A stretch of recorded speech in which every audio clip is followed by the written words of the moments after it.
Salut, c'est Tracy, je m'incruste pour vous parler de ça. Regardez comme il est trop beau. Moi je suis trop contente parce que c'est mon premier livre avec des dorures.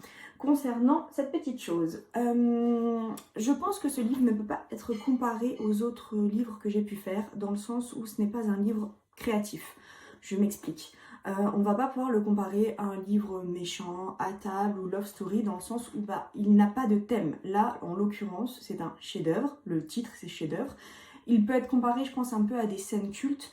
Le but de cet ouvrage a été de rendre hommage en fait aux magnifiques scènes dans les films Disney qu'on a préférés, qui nous ont marqués et qui sont célèbres, on va dire. Du coup, vous comprendrez bien qu'il n'y a rien de créatif dedans. Mon travail dans ce livre a été purement graphique. J'ai redessiné chacune des scènes qu'il y a à l'intérieur. Donc là, il n'y a pas de copier-coller, il n'y a pas de matériel déjà fait ou quoi que ce soit. C'est montré systématiquement à chaque fois.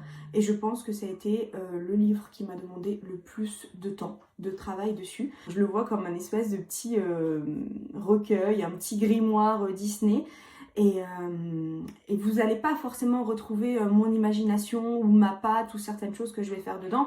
Là, ce que vous allez retrouver, c'est mon travail d'illustratrice, de dessinatrice. Je pense que le mot est peut-être plus adapté. Voilà, ma façon de dessiner, montrer, ma façon de mettre les détails. C'était vraiment un travail de minutie où je devais reproduire les scènes. Donc j'avais les scènes, ça pouvait être des captures d'écran, ça pouvait être des images couleurs ou quoi que ce soit. Et le but c'était de les transformer en coloriage pour que vous puissiez en faire quelque chose. Et ça a été un travail de chaque petit détail qui devait correspondre aussi au style graphique de chaque dessin animé, parce qu'ils vont tous avoir un graphisme différent. Et en plus ils ont mis des très belles doubles pages, ça je l'ai su qu'à la fin.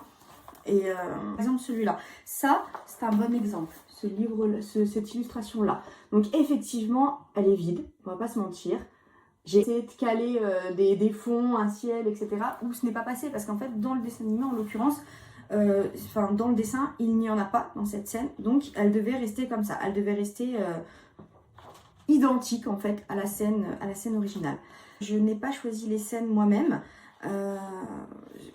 Tout simplement parce qu'en plus moi je vais avoir des préférences on va dire, et je vais avoir tendance à faire plus mes dessins animés que je préfère, et là il en fallait pour tous les goûts, parce que je ne suis pas vous et personne n'est pareil, on a tous nos préférences en style de dessin animé, en scène, et du coup voilà, ce n'était pas à moi de décider. Bon, il y en a certaines que j'ai essayé de faire sauter, qui ont marché, d'autres qui n'ont pas fonctionné, enfin bref, on fait ce qu'on peut. mais voilà. Et ouais, vous voyez là par exemple, on va avoir du très simple, donc avec Aladdin et Jasmine, on va avoir du plus complexe. Et donc oui, c'est des scènes que vous avez peut-être déjà vu passer dans certains autres livres, mais en l'occurrence, c'est des scènes qui sont tellement populaires et tellement appréciées que on va les retrouver, hein, ça c'est normal. Et que dire de plus sur ce livre? Je pense que j'ai certainement oublié des choses, mais personnellement je suis ravie de l'avoir fait. C'est une expérience différente de ce que je fais d'habitude. C'était une manière de travailler différente aussi, puisqu'il n'y avait pas du tout de créativité. J'espère que vous me comprendrez quand je dis ça, mais je suis ravie du rendu du livre, je suis ravie des dessins à l'intérieur, et j'espère qu'il vous plaira. Je vous fais des bisous, j'ai hâte de voir vos dessins à l'intérieur, d'avoir vos retours sur la vidéo, et je vous dis à bientôt. Salut!